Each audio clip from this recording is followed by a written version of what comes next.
we've just proven by shadows they're in a TV studio. We just proved they can't leave Earth orbit because they're faking leaving Earth orbit. And now we have the logic that today, with 55 years better technology, the farthest that NASA can send an astronaut into space is only 1,000th the distance to the moon. So that's like Lindbergh flying across the Atlantic in 1927, and 55 years later, in 1982, not a single airplane can fly over the Atlantic, and the best one can only fly 3 miles instead of 3,000 miles. 55 That years later. I doesn't mean, make come a on. lot of sense.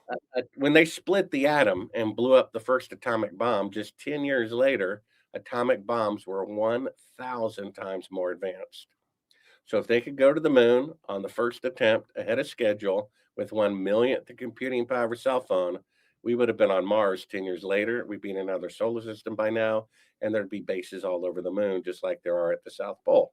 It's the only And you can't. technology that hasn't advanced, That's right. but has And it's digressed. the only time in history that technology is greater in the past than in the future. And it's the only time in history that a technological milestone like flying over the Atlantic, splitting the atom, breaking the sound barrier, that no nation on earth could repeat it 50 years later. When in fact, it should be much, much easier to do 50 years later. You And would it's the think only so. time in history where, after they allegedly developed a breakthrough technology, they intentionally destroyed it.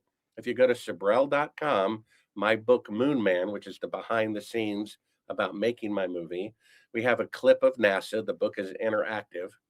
And he says we destroyed the technology. Yeah, Now, I've come seen it. on. I've seen that